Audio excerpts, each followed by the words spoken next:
Hola mis queridos amigos, nuevamente con ustedes, su doctor Tigre, el que ronca en esta negra noche neoliberal latinoamericana, sudamericana, ecuatoriana, su consejero en aspectos de salud,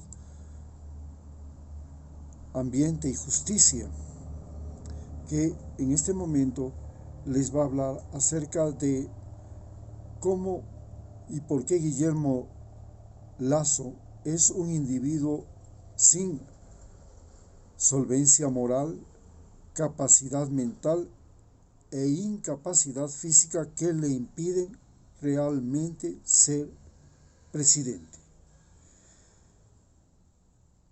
Empezaremos diciendo que estamos viviendo en un momento en que tenemos una gran cantidad de enfermos, una gran cantidad de muertos, tenemos un problema con la vacunación y con las vacunas porque estamos retrasados respecto a otros países como Chile y no sabemos con certeza si podemos tener o no tener vacuna.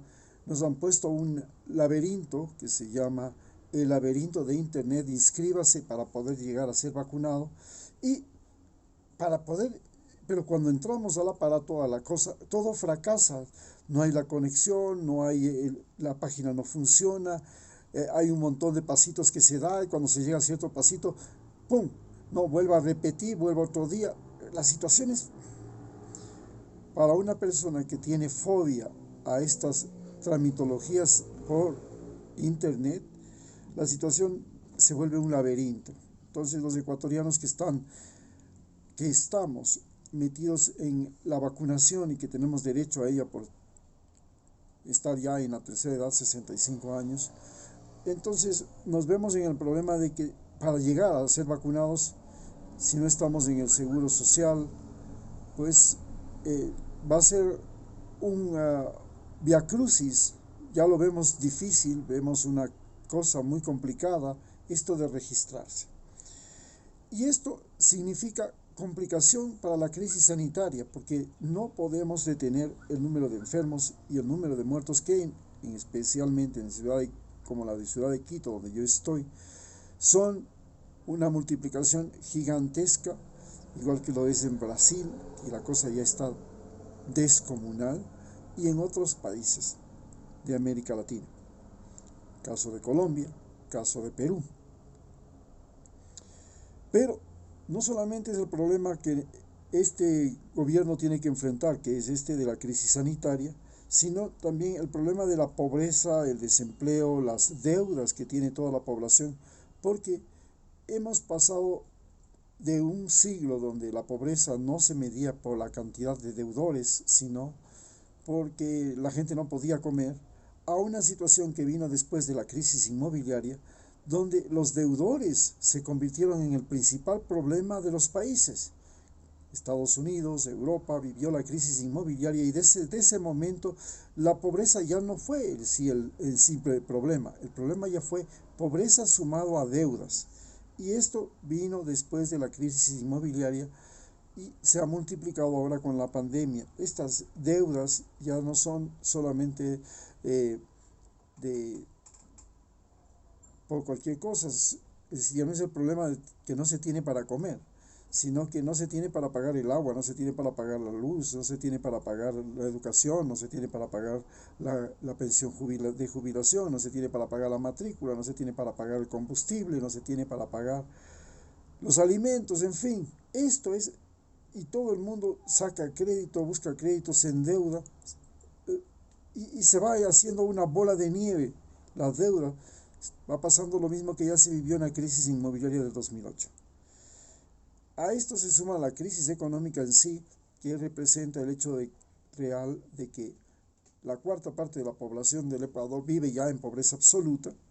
El 50% de la población económicamente activa entre los 18 y los 65 años no tiene empleo, no trabaja, no produce, y que existe una quiebra masiva de pequeñas empresas, restaurantes, comedores, tiendas, salones de belleza, mecánicas, centros de reparaciones, en fin, que eran una gran fuente de empleo y de conexión social que nos permitían pues reparar nuestros zapatos, reparar nuestros electrodomésticos, en fin, todo eso al ver que se quiebra y que ahora ya no sabemos a quién acudir para resolver los pequeños problemas que se vuelven enormes problemas cuando no existe el técnico que nos arregle la computadora. Entonces la cosa se va haciendo terriblemente difícil y entramos a una crisis económica que es la que el gobierno tiene que enfrentar. Pero no se queda solamente en eso, tenemos también una crisis política. Esa crisis política se origina en el hecho de que el neoliberalismo y Donald Trump han fracasado. Fracasaron, Donald Trump no salió reelecto, el neoliberalismo en Brasil, en Ecuador, en el mismo en Bolivia, en Argentina, en Paraguay, en Chile, en Colombia, han llegado a fracasar porque este neoliberalismo proponía que el Estado tenía que ser mínimo, no tenía que ser el gran motor, el gran emprendedor, sino que tenía que dejarse en manos de los empresarios, de los más ricos, esto de manejar los recursos naturales, los recursos humanos y los recursos y los impuestos, los recursos estatales. Eso pasaba a ser manejado por los más ricos y resulta que los más ricos lo que hicieron es coger esa plata y sacarla de América Latina, produciendo una gran fuga de capitales y una quiebra espantosa en todos nuestros países. Así pues, con Donald Trump se van cayendo los gobiernos como el de Yanine Áñez, se va cayendo ya el gobierno de Macri, se ha caído el gobierno, está a punto de caer el gobierno de Lenín Moreno, está por caer los gobiernos de Perú. Recordemos que en Perú hubo tal crisis que llegaron a tener 4 presidentes en un mes. Esta crisis política además ha significado que estamos metidos en un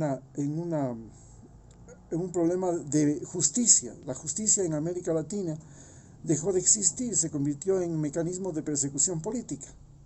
Y pues los delincuentes es muy difícil meterlos a la cárcel y mantenerlos en ella, porque las cárceles están copadas, son económicamente costosas, son universidades del delito, son hoteles de los carteles. Ahí en esos hoteles de los carteles, al igual que lo hizo Pablo Escobar, desde ahí, desde las cárceles, es ahora donde primero se concentran todos los bandidos y todos los criminales, y desde ahí manejan por celular todas sus acciones y reciben prostitutas para los fines de semana, comidas especiales también que les traen, tienen muchas ventajas, es decir, viven en grupo, están agrupados y las cárceles son su territorio, ahí pueden crear un poder, pueden extorsionar, es más,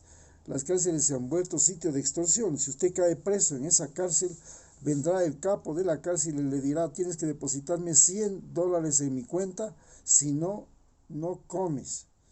Y le llaman después a la mujer, el tipo tiene que comunicarse con la mujer y decir: deposita $100,000 en la cuenta de esta que te doy, porque si no, el capo me va a violar o me van a violar los otros. A ese punto hemos llegado, esas son las cárceles en Ecuador. Entonces tenemos un problema de político en que la justicia ya no resuelve nada, no existe.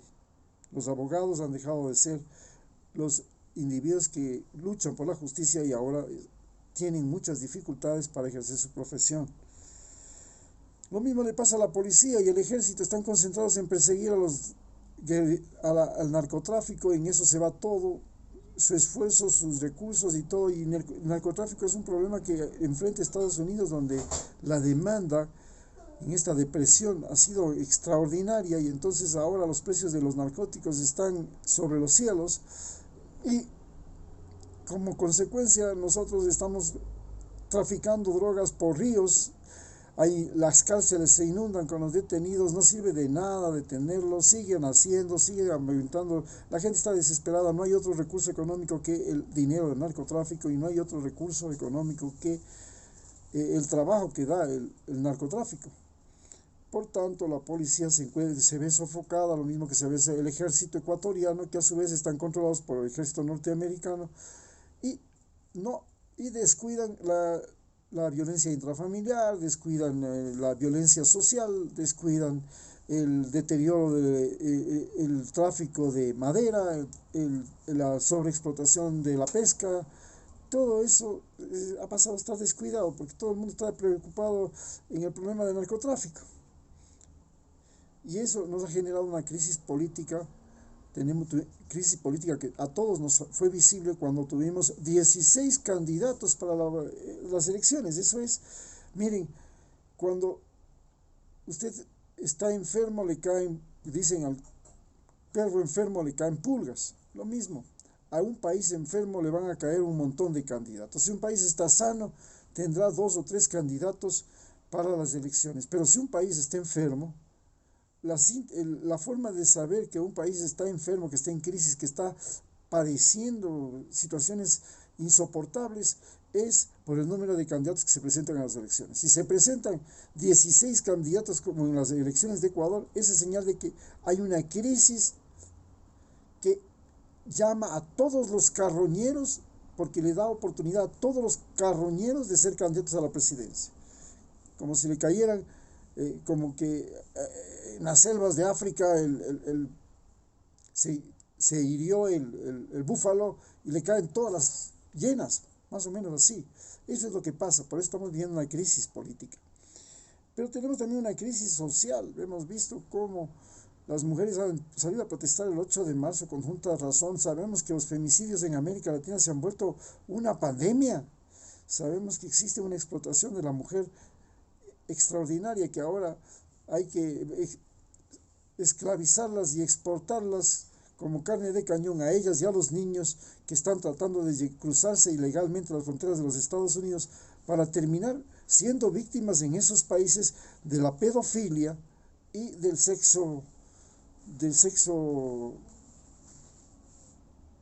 tráfico sexual.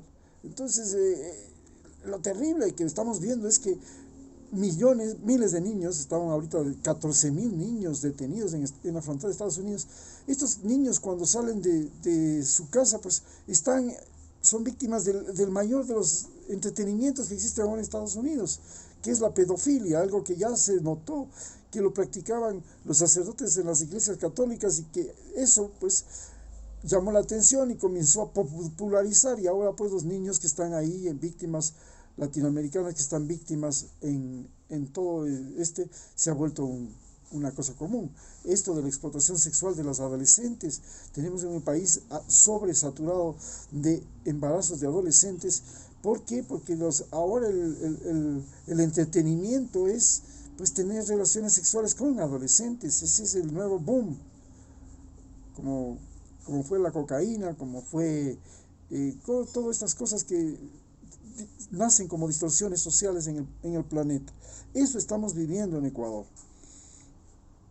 Y tenemos pues la violencia, ya hemos visto la violencia en las cárceles, hemos visto la violencia en los puertos, porque están librando guerras las mafias de Colombia, de México y las de Ecuador, en los puertos de Ecuador, en las ciudades. Estamos viendo cómo la internet cambió también el orden social, nos cambió la forma de relacionarnos, y el gobierno electrónico también ha cambiado todo lo que es la relación social, la relación laboral, la relación inclusive con el Estado. Ya todo se hace por internet, todo se regula por internet. Esto ha cambiado nuestras formas de relacionarnos, produciendo una crisis social. Y esa crisis social es la que tiene que enfrentar el próximo presidente. A eso no se suma, se tiene que tener en cuenta que Ecuador también vive una crisis ecológica, que ya hemos visto que el cambio climático no solo le golpea a Estados Unidos y los países más desarrollados, también nos golpea a nosotros. Estamos viendo inundaciones en Guayaquil, y con la subida del nivel del mar, esta ciudad no puede desfogar, las heces se regresan por las aguas servidas.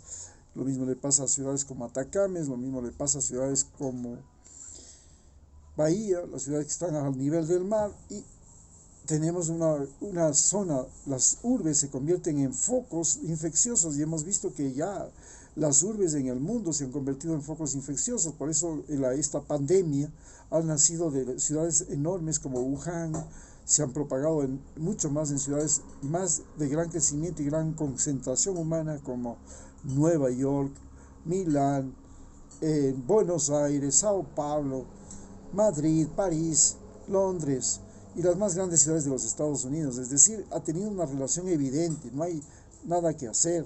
Las ciudades se volvieron focos infecciosos.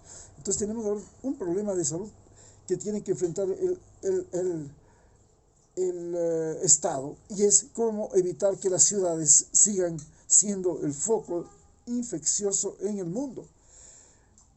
Y nosotros tenemos un problema de que desde el año 1960 hasta la fecha teníamos una mayor población rural, y a la fecha tenemos una muchísima mayor concentración urbana que concentración rural de habitantes. Además, somos una zona del cinturón de fuego, tenemos terremotos, tenemos temblores, tenemos sequías por el fenómeno del niño y de la niña, tenemos inundaciones por el fenómeno del niño y la niña, y estos aspectos ecológicos también tiene que enfrentar el nuevo presidente. Vemos que en Centroamérica se ha creado lo que se llama el corredor desértico, porque se ha deforestado gran parte de Centroamérica, se ha mal utilizado, han venido los temblores desde que llegó la tormenta, el famoso huracán Mitch. Gran parte de Centroamérica quedó prácticamente desertificada, y ahora en esa zona vivía mucha gente, y ese es el problema. La desertificación en Ecuador está avanzando de manera escandalosa, ha subido de la provincia de Lora a la provincia del Guayas, ahora se ha tomado toda la provincia de Manabí y tiene prácticamente tomada la mitad de la provincia de Esmeraldas.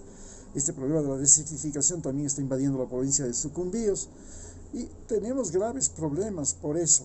El cambio climático, la desertificación del suelo, es otro de los problemas que tiene que enfrentar el presidente. Pero no solamente tenemos ese problema, tenemos un problema de una crisis humanitaria. Esta crisis humanitaria la empezó, toda la crisis la empezó el fenómeno de la quiebra bancaria. Ahí es cuando se desencadena ya, y tenemos desde ese día, desde que se produjo en 1999 la crisis inmobiliaria, la crisis bancaria en Ecuador y la pérdida del sucre, que miles de ecuatorianos han salido al extranjero, y esto no se detiene, no se ha detenido por nada. En el tiempo de Rafael Correa tuvimos una época en que se detuvo, y es más, se pudo regresar a muchos de los ecuatorianos que estaban en el extranjero. Pero desde ese momento acá, esto de las fugas de ecuatorianos es extraordinario. Ya no solamente nos fugamos ahora por el Pacífico, sino que hemos encontrado una ruta para llegar a los Estados Unidos por las Bahamas, que es ahora el nuevo camino. Y nosotros nos vamos junto con todos los que utilizan Ecuador como trampolín para llegar a Estados Unidos. Han venido cubanos, han venido venezolanos, han venido colombianos, y ellos han utilizado Ecuador como trampolín para llegar a Estados Unidos, pero cuando se han ido, nos han enseñado cuál es el camino para darse la forma de meterse ilegalmente a ese país. Y esta crisis migratoria se produce porque la pobreza, la violencia, la sobreexplotación de los recursos humanos, de los recursos naturales, y la sobreexplotación de los recursos humanos, es decir, cuando los salarios son malos, cuando te pagan mal y cuando no hay trabajo, a pesar de que te sacaste años de años estudiando, esto significa que hay una sobreexplotación de recursos humanos, y ese recurso humano ya no quiere seguir siendo sobreexplotado en este país, pues. Y le pasa lo que pasa en Venezuela, y le pasa lo que pasa en Centroamérica. Dice, me voy. ¿Por qué? Porque aquí me están pagando mal. Eso se llama sobreexplotación, si te pagan mal. Y te vas. Entonces, por esa razón, el próximo presidente tiene que enfrentar una crisis humanitaria y migratoria. Y entonces, en este panorama de Ecuador, resulta que Guillermo Lasso, que ha sido un individuo que empezó como un individuo metido en las bolsas de valores, en COFIEC, pero cuando se mete en COFIEC, quiebra COFIEC. Se mete y mientras está siendo funcionario público, también ayuda al Banco Continental a hacer la primera gran estafa. Luego, con el Banco de Guayaquil, primero era en el gobierno de Yamil Maguad, él es absolutamente culpable de la quiebra bancaria. ¿Por qué? Porque él era el superministro de Economía, y ese superministro de Economía era el que ordenaba al Banco Central sacar dólares para evitar la carrera alcista del dólar y neutralizarla. Y lo sacaba de de la Reserva Monetaria Internacional, de la Reserva, perdón, de la Reserva del Banco Central, que respaldaba al dólar, al sucre. Cuando ya el sucre se fue quedando sin respaldo, tuvimos que... ¿Y por qué se fue quedando sin respaldo? Porque los bancos robaban el dinero del Banco Central, que el dinero del Banco Central salía para amortiguar las escaladas, las corridas bruscas del dólar, que hacían que nadie quisiera tener sucres en su casa y corrían a comprar dólares. Entonces, para evitar esta sobre demanda del dólar, neutralizaba sacando dinero de la reserva que respaldaba al sucre. Este dinero era robado por los banqueros, lo sacaban al extranjero, entre esos el Banco de Guayaquil, entre esos su banco, el Banco de Guayaquil. Recordemos que el Banco de Guayaquil, junto con el Banco de los Aspiazo, con el Filan Banco de los Isaías, financiaron la campaña de Yamil Mawad. Y justamente en compensación por la plata que puso Guillermo Lasso para la campaña de Yamil Mawad, es que Yamil Mawad le nombra gobernador del Guayas y después le nombra superministro, porque le estaba pagando la deuda y los banqueros le cobraron la deuda a Yamil Mawad pidiéndole que les permitiera sacar la plata de las cuentas corrientes y de las cuentas de ahorro e invertirla en sus propios negocios, algo inaudito, gracias a una constitución que se hizo con León Roldós en Sangolquí, la famosa constitución de Sangolquí, que permitía a los banqueros hacerse autopréstamos. Entonces ellos autoprestaron y fueron a invertir en camaroneras, pero vino la mancha blanca, les quebró. La mancha blanca es una peste que llegó a las camaroneras en el año 1999, 98. Y luego tuvimos que se dedicaron al negocio de el bicicletazo, compraban dólares, los dólares que sacaba el Banco Central para neutralizar la corrida de la sobredemanda de dólares que quería la población, y lo sacaban al extranjero, luego lo volvían a meter cuando ya el precio del dólar estaba completamente alto, volvían a hacerlo bajar, nuevamente compraban dólares, lo volvían a hacer sacar, y así saquearon las reservas del Banco el Banco Central, y al mismo tiempo saquearon todos los dólares que circulaban en la calle. Y la gente también prefirió tener dólares bajo el colchón y no dólares en los bancos, y eso fue una catástrofe. Sacaron el dinero de los bancos y vino la quiebra, y después vino lo que todos padecimos, y en eso estuvo implicado Guillermo Lasso. Él era el hombre, era el centro, era el eje de esta gran estafa, tanto así que todos los ecuatorianos terminamos mal, pero entre el año 1999 y el año 2000 resulta que gana 30 millones de dólares, 2 millones por mes, más de 2 millones por mes. Se hace ultramillonario, comienza su despegue como hombre de gran fortuna. En medio de toda la catástrofe de los ecuatorianos, todos estábamos con la soga al cuello, gente que se suicidaba, gente que no podía cobrar el seguro, gente que escapaba del país. Él se iba enriqueciendo.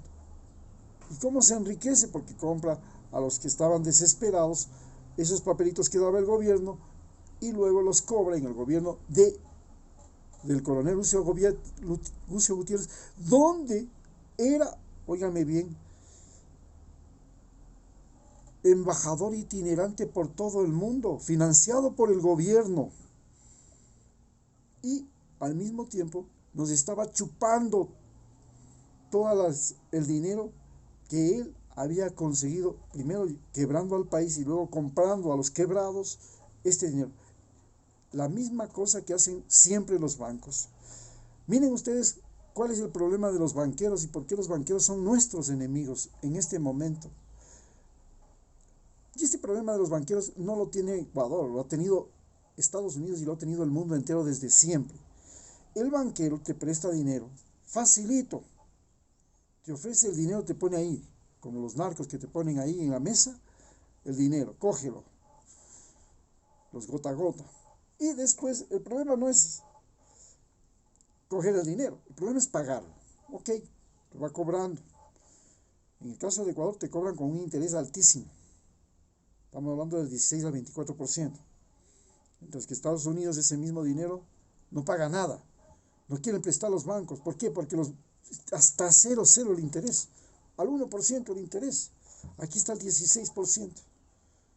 Entonces los mismos bancos norteamericanos prefieren prestarles a los bancos ecuatorianos para que estos a su vez presten y de esa manera sacarle partido. Entonces, estos banqueros te prestan, pero el problema no es solamente que te prestan a ese interés tan alto, sino que como saben que en este país no es seguro el salario, no hay una regularidad, no es seguro los impuestos, te van a subir los impuestos, no es seguro el clima, va a cambiar el clima, no es seguro el gobierno, va a caer el gobierno. Entonces, esto les permite a ellos tener clientes que no pueden pagar. Y cuando terminan esos clientes sin poder pagar,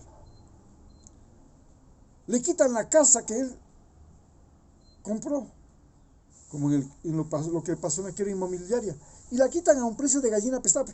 ¿Sabe que usted no me puede pagar? Le voy a embargar la casa, salados, mala suerte, y lo voy a sacar a remate. El mismo banquero con un amigo o cualquier otro es el que se remata la casa y la compra a precio así, por nada. ¿Por qué? Porque usted le estaba debiendo al banco. Y para que usted no pueda pagarle al banco, le cobran intereses por mora y luego le cobran intereses por cobranza, por el abogado. Entonces ya usted no puede pagar el interés que ya era alto, no se diga la mora y no se diga el abogado. Entonces le quitan la casa, a ellos no les ha costado nada, la sacan a remate, ellos la rematan y lo mismo le quitan el carro, le quitan la televisión que compró. Esto lo hacen los importadores y los banqueros. Y esta ha sido la forma como nos han robado y nos han saqueado. Así es como se enriqueció Guillermo Lasso. Y no solamente que se enriqueció así, Piñeras, el dueño del banco del Pichincha,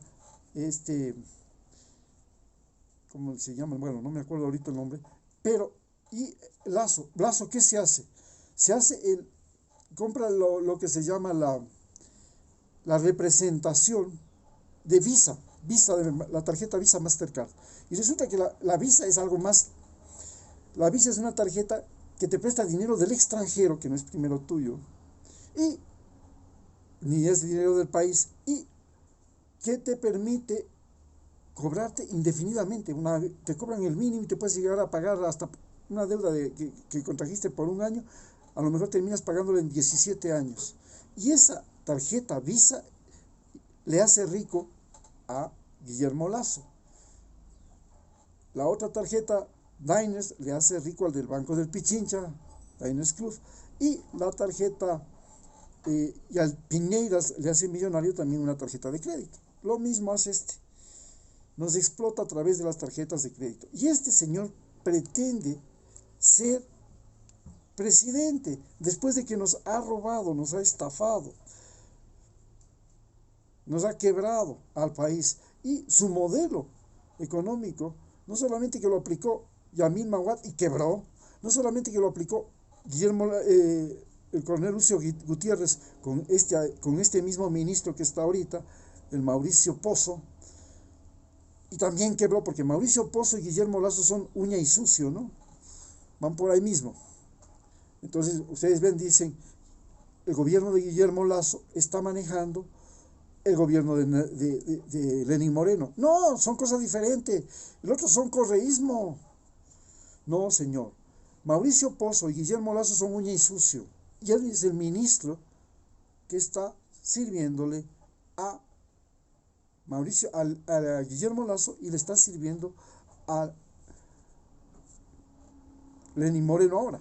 Lo que quieren en este momento es continuar, porque quieren terminar el saqueo.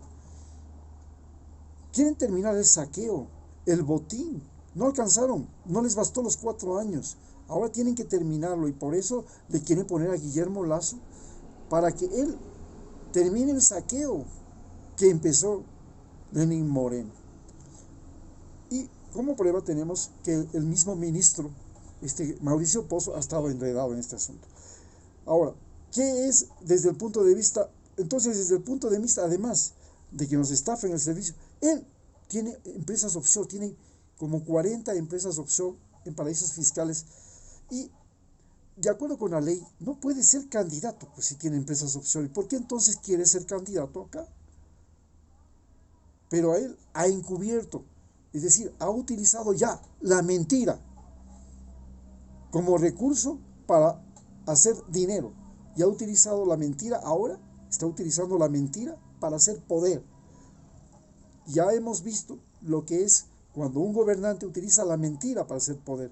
Lo hemos tenido con Lenín Moreno, un mentiroso compulsivo que nos ha mentido con las casas, con los empleos, con todo, absolutamente con todo, hasta con las vacunas, hasta con los hospitales, nos ha mentido hasta con las tarjetas, hasta con los carnets de discapacidad.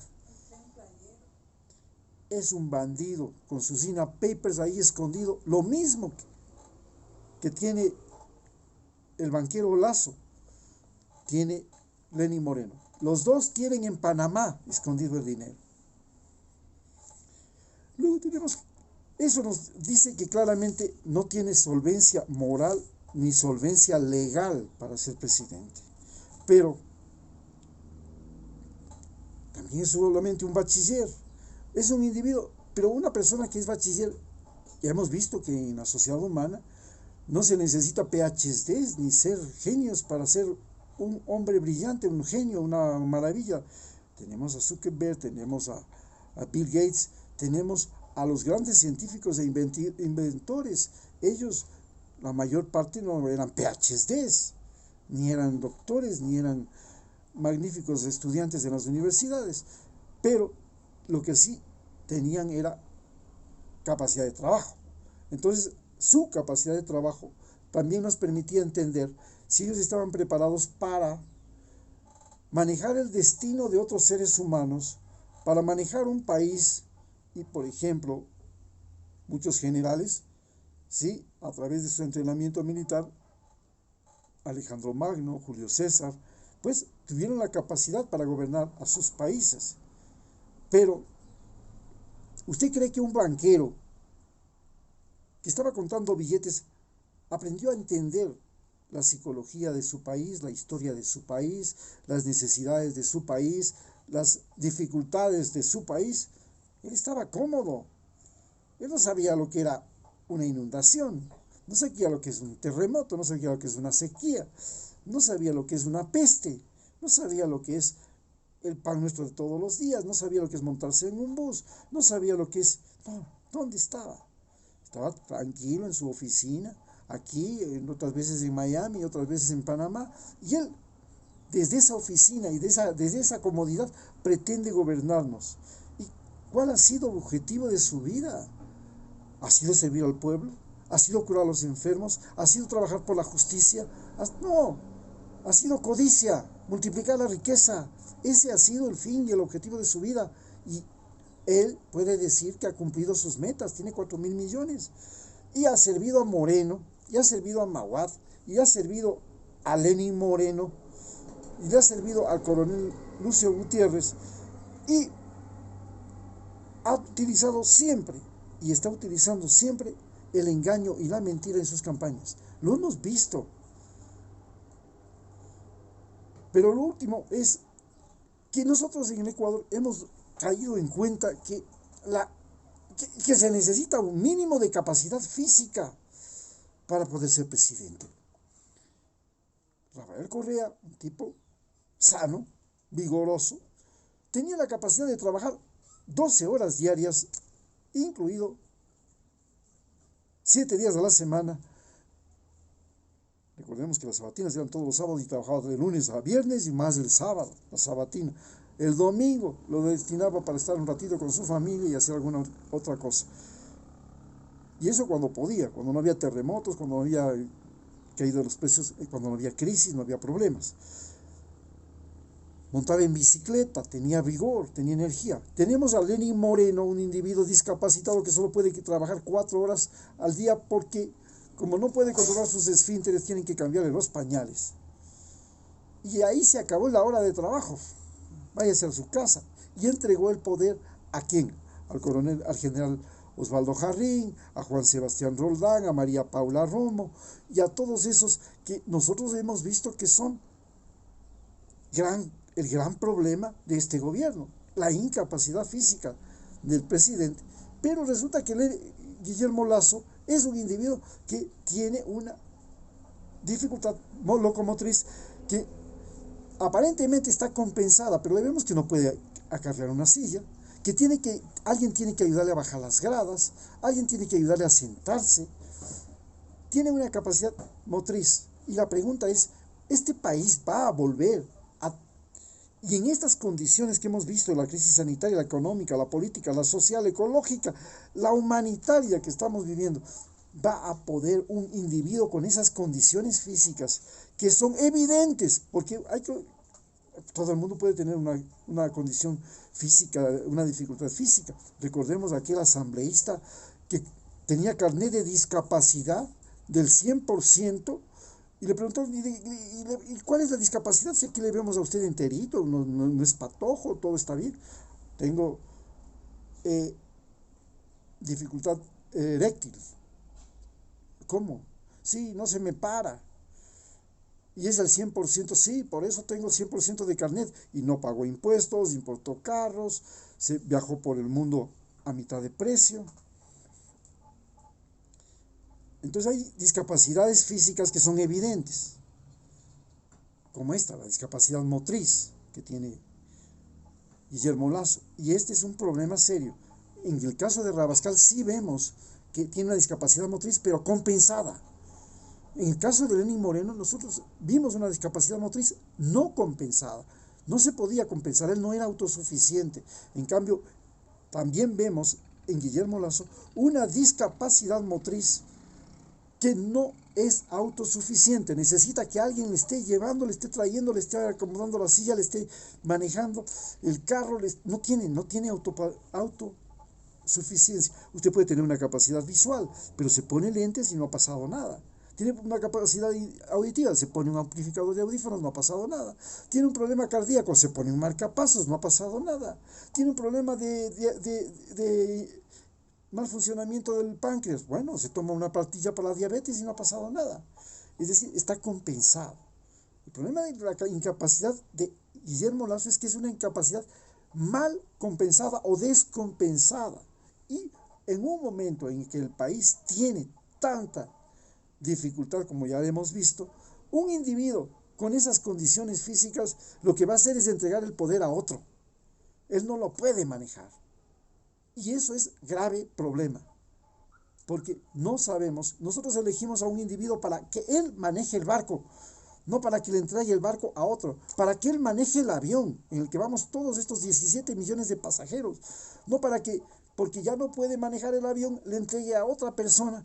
Si todos confían que el individuo que va a llevar este barco, este avión, a buen puerto, va a ser un individuo que cuando se sube y se baja del avión es el mismo, no que cuando se sube el avión es uno y cuando se baja es otro el piloto. No podemos pensar que la discapacidad física de Guillermo Lasso es algo intrascendente. Es muy trascendente, la hemos sufrido, la hemos pasado 4 años. Y esta incapacidad física también le produce un trastorno mental. Tiene un problema de incapacidad mental. ¿Y cómo sabemos que tiene un problema de incapacidad mental?